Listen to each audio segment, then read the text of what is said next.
जगतसिंहपुर जिला स्तरीय art of giving कार्यक्रम अनुष्ठित। जगतसिंहपुर सदर महकुमा स्थित आदिकवि सारला दास संस्कृति भवन परिसर में जिला स्तरीय आर्ट ऑफ गिविंग कार्यक्रम अनुष्ठित हो किट केस क्रीड़ा निर्देशक डॉक्टर गगनेन्दु दास प्रत्यक्ष तत्वावधान में अनुष्ठित कार्यक्रम आर्ट ऑफ गिविंग जिला संयोजक विजय कुमार सिंह अध्यक्षतार अनुष्ठित कार्यक्रम में मुख्य अतिथि भाव जगतसिंहपुर जिला परिषद अध्यक्ष मनोज कुमार भोई जोगदे या उद्घाटन करने डॉक्टर अच्युत सामंत एभली प्रचेषा को सारा विश्व आज प्रशंसा करुच्ची मुख्य वक्ता भाव जगतसिंहपुर पौर परिषद अध्यक्ष अर्चना सिंह जोगदे सम्मानित अतिथि भाव जिला एथलेटिक एसोसिएशन संपादक तथा वरिष्ठ आईनजीवी दलगोविंद दास पूर्वतन पौराध्यक्ष मधुसूदन साहू जोगदे डॉक्टर सामंत एभली प्रयास को भूयसी प्रशंसा करथिले।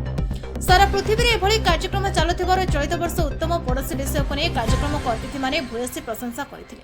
शेष छात्र छात्री मानक पाठ्य उपकरण अतिथि मानक द्वारा प्रदान करा परिशेष में कलिंग टीवी जिला रिपोर्टर शुभंकर जेना समस्त अतिथि छात्र छात्री बुद्धिजीवी सांबादिक जनसाधारण मानक धन्यवाद अर्पण करथिले। कार्यक्रम में बहु मान्यगण्य व्यक्ति छात्र छात्री जोग देथिले। जगतसिंहपुर जिला रमाकांत राउलଙ୍କ रिपोर्ट आवाज ओडिशा।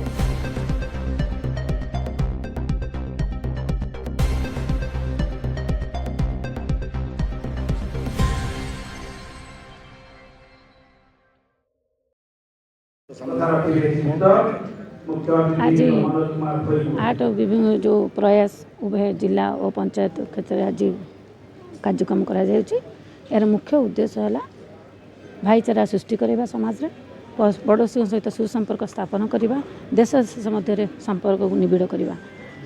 आज ये कार्यक्रम निश्चय भाव स्वागत योग्य कारण यही कार्यक्रम ही आगामी दिन युवपीढ़ी को दिग्दर्शन देव परस्पर साहाय्यर मनोभाव सम्मान करवा परस्पर भल पाइबा स्नेह करवा यही कार्य माध्यम लोकलोचन को ये कार्यक्रम कराउछि जे ये सब वार्ता लोक आसब यार मुख्य उद्देश्य। अच्युत सामंत को आम धन्यवाद देले जिते धन्यवाद देले कम हम कारण तांकर ये जो अभिनव प्रयास निश्चय भाव स्वागत योग्य।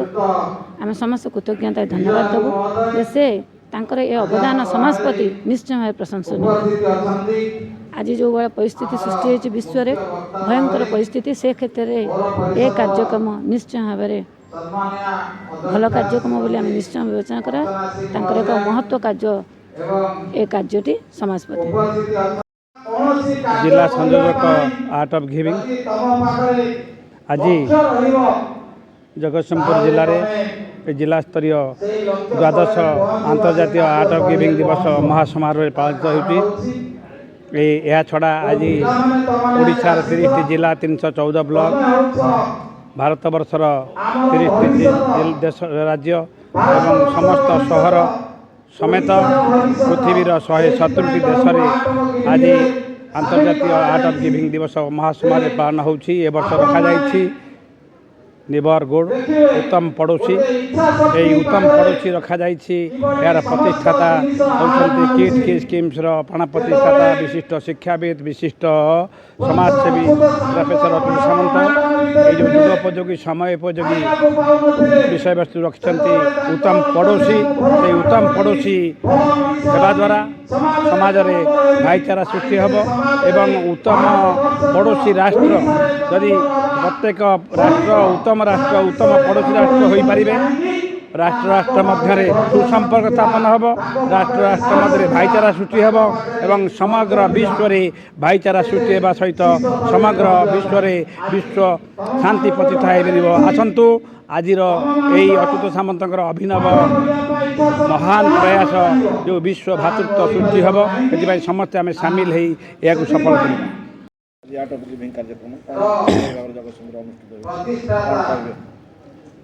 आर्ट ऑफ गिविंग ये हूँ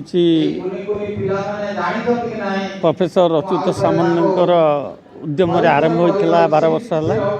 प्रति वर्ष थीम गोटे गोटे थाए ए वर्ष हूँ उत्तम पड़ोशी भल मनीष कि भाव सृष्टि हम एवं अन्य लोक को भल पाइब भल पड़ोशी भाव रहा सहित यहाँ हूँ संसार कि अत्यंत जरूरी अटे से जेहेतु सबु स्तर में गोटे उत्तम पड़ोशी भल निजे भल हम एवं निजर पड़ोशी की भल रखिब यहाँ हूँ आज ये जो उत्तम पड़ोशी मुख्य उद्देश्य ये उद्देश्य सारा ओडिशा ଦେଶ ଭାରତବର୍ଷ ଏବଂ ଅନ୍ୟାନ୍ୟ ଯେଉଁ ଆନ୍ତଃରାଷ୍ଟ୍ରୀୟ ଦେଶ ରହିଛି ସବୁଆଡ଼େ ପାଳନ ହେଉଛି।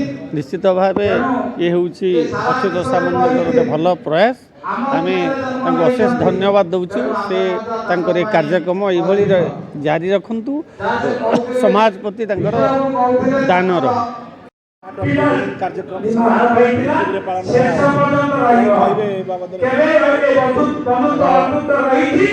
ଆର୍ଟ ଅଫ୍ ଗିଭିଂ ଆଜି ଜଗତସିଂହପୁର ଜିଲ୍ଲାରେ ପାଳନ କରାଯାଉଛି। ଆଜି ମଧ୍ୟ ସାରା ଭାରତବର୍ଷ ଆନ୍ତର୍ଜାତୀୟ ସ୍ତରରେ ମଧ୍ୟ ଆର୍ଟ ଅଫ୍ ଗିଭିଂ ପାଳନ କରାଯାଉଛି। ଏହାର ପ୍ରତିଷ୍ଠାତା ହେଉଛନ୍ତି ପ୍ରଫେସର ଅଚ୍ୟୁତ ସାମନ୍ତ। ଆଜି ଏହି ଆର୍ଟ ଅଫ୍ ଗିଭିଂରେ ସବଜେକ୍ଟ ରହିଛି ଯେ ଉତ୍ତମ ପଡ଼ୋଶୀ।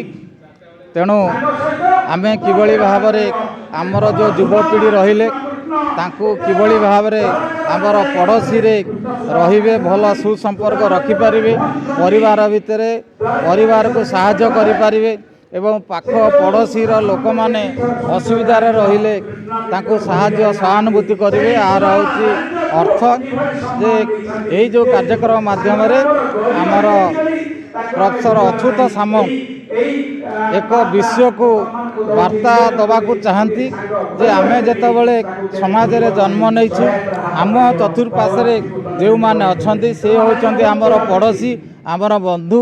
ତେଣୁ ସେ ବନ୍ଧୁମାନଙ୍କୁ କିଭଳି ଭାବରେ ସାହାଯ୍ୟ ସହଯୋଗ କରିବା, ସେଥିପାଇଁ ଆଜି ଆମର ଯେଉଁ ଯୁବପିଢ଼ିର ଦାଦମାନେ ଅଛନ୍ତି ତାଙ୍କୁ ଡକାଯାଇ ଆର୍ଟ ଅଫ୍ ଗିଭିଂରେ ତାକୁ ସାମିଲ କରାଯାଇଛି ଏବଂ ସାରା ବିଶ୍ୱରେ ଏହି କାର୍ଯ୍ୟକ୍ରମ ଚାଲିଛି।